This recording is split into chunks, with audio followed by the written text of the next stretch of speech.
Hi, I'm LudicRyan. Welcome to a new series on games and colonialism. In this, we'll explore how colonialism can manifest within the medium of games. We'll talk about space, mechanics, genre, narrative context, and a variety of other aspects that will help us explore the concepts of colonialism and postcolonialism in games.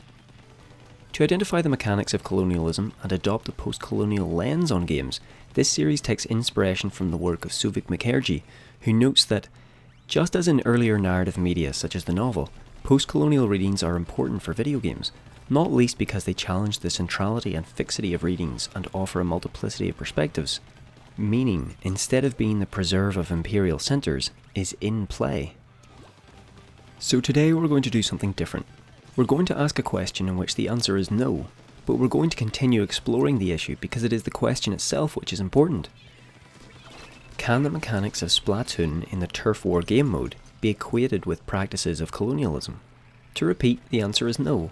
It would be wrong to use that question as a form of clickbait or to frame it with an air of mystery, because the answer is self-evident.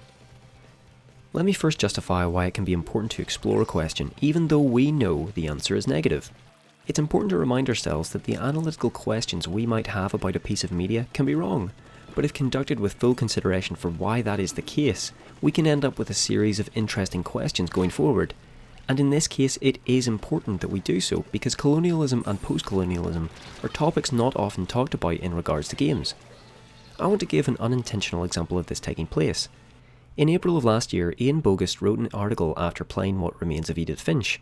He came to the conclusion that games operate better as simulations and should give up with narrative aspirations because other media like film and television do it better. This piece inspired a backlash of articles reminding us of the importance of narrative in games, which could seem self-evident, but it's important to evaluate and reaffirm these truths in light of opposition. The question of Splatoon and colonialism remains important not for the analysis on the individual game, but for the reflections of the video game form itself and the application of colonial and post-colonial lenses. It is obvious where we might observe colonial practices in games, but the first step should be to understand the abstracted practices of special dominance in games and their relation to colonialism.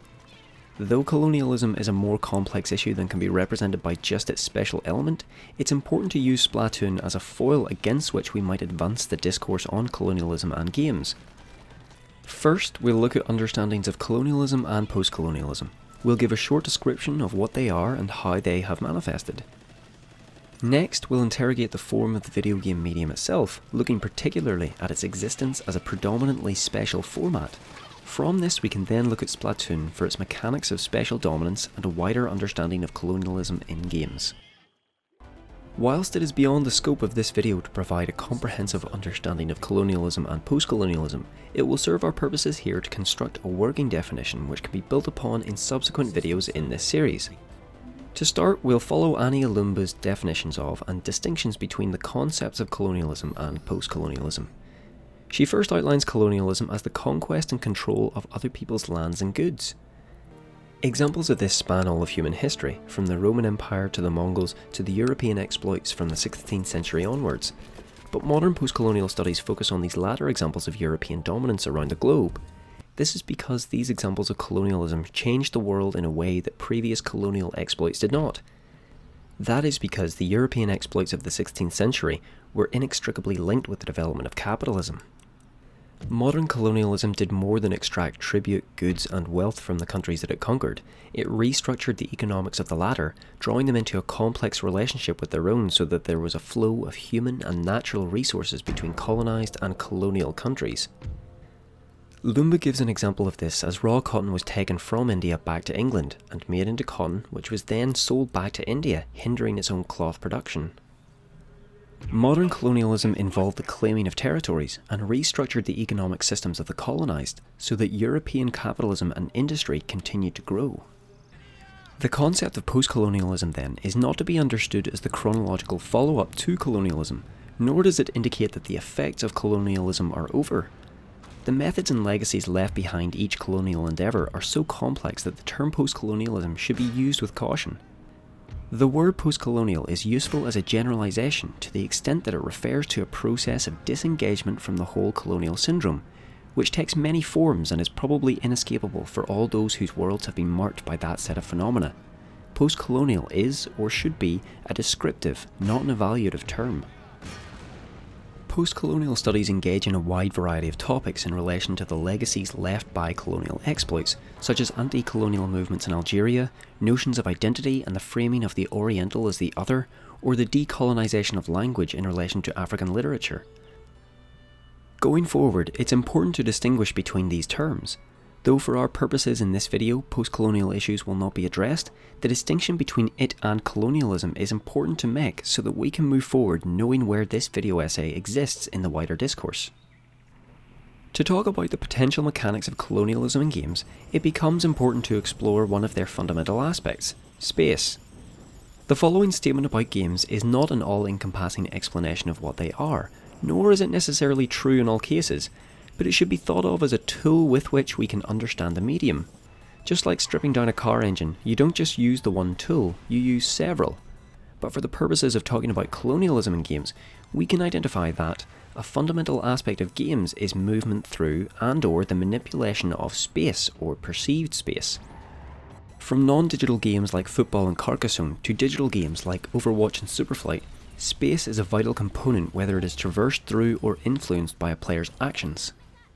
The importance of space is shown across objectives and affordances here. As we can see in Celeste, the player is tasked with getting to a particular point in the level, and in Crowdscape, the space is being manipulated and generated by the player as they drive through the track. Regardless of the manipulation of affordances or traversal through the space, when in pursuit of the objective, a part of the player's optimal strategy is to understand and master the space in which they play. This can be recognised in the relational space between players in Street Fighter as they calculate hitbox distances, or in understanding the level structure of Deadcore as the player optimises the quickest pathway through the level. A player's mastery of the space can be important for their pursuit of the objective.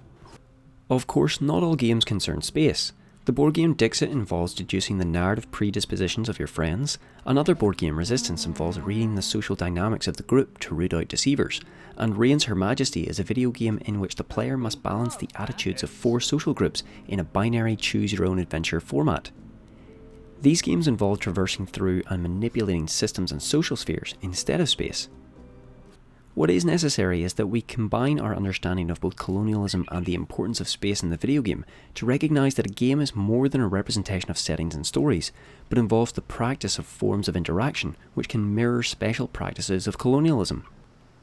Before we even look at post-colonial issues in games, it is pertinent that we understand how actual practices of colonialism manifest in game systems. Splatoon was released for the Wii U in 2015, with its sequel releasing in 2017 for the Switch. In addition to its colourful aesthetic, the mechanics stand out from other shooter games. It's a multiplayer game for 2 teams of 4, where in the turfware mode which we are analysing today, the objective is to cover the map in your team's colour of paint. At the end of the time period, the percentage of territory for each team is tallied and the winner declared. Players can equip a variety of weapons to cover the ground and their opponents in paint. The player's ink is refilled by immersing themselves in their own paint. Whilst immersed, they can move faster and become harder to detect, like the fog of war mechanic in RTS games. Players also walk slower on the opposing team's territory than on their own. And players can also be temporarily eliminated if they are sprayed with the opposing team's paint.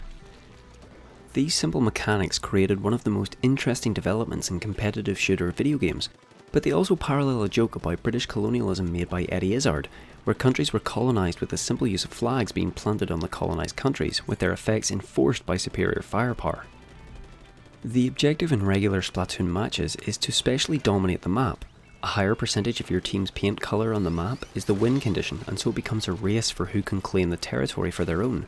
By temporarily eliminating members of the opposing team, players can continue to claim the territory for their own without full opposition.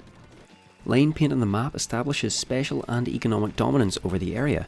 More territory for the player means more places to refill their ink storage, which in turn can help them capture more territory. This cyclical economic system is established for the very purpose of helping the player take more territory. The mechanics of Splatoon display elements of colonial practices, from special and economic dominance over a territory to eliminating opposing forces so that the colonial process continue unabated. However, displaying elements of colonial practices is not the same as the game being colonialist. There are several reasons why this is the case. The paint colour of the player changes on every map, so there is no one identity or nation state that the player is tied to. A team's paint colour can be washed over easily, erasing any knowledge that they own the territory, and prevents harmful colonial legacies to take root. Though there is an establishment of economic superiority by claiming more territory, and thus more areas to refill the player's ink, it does not completely rewrite the economic system of the other team because of the paint's impermanence. Both teams start on a neutral ground, a blank canvas not seemingly owned by any entity. And the teams in Splatoon are symmetrically balanced in terms of numbers, whereas in European colonialism there was typically a technological and military asymmetry at play, in addition to an economic system in the colonising country that was built for that continued expansion. The most interesting element is that the narrative context teeters on the edge of supporting the idea that the mechanics are colonialist. The game takes place in a post-apocalyptic world where sea levels have risen and squid have evolved into Inklings, which are the player character, with their opposite number found in the Octarians. A war broke out between the Inklings and Octarians for control, which the Inklings won. The Octarians returned in the first Splatoon game to steal the main energy source of the Inklings, which the player character must recover. Patricia Hernandez notes that the whole game is technically about children who are taught to fight and maintain their status as the dominant species, even if it means destroying a civilization that is already on its last legs. Surely the Octarians view the Inklings as their oppressors, no? This might bring to mind the eradication of Carthage by the Romans, but we might note that the initial conflict between the Inklings and Octarians was over neutral, abandoned ground, with the two forces being equal in strength. The conflict has more in common with a civil war than the oppressive exploits of colonial empires.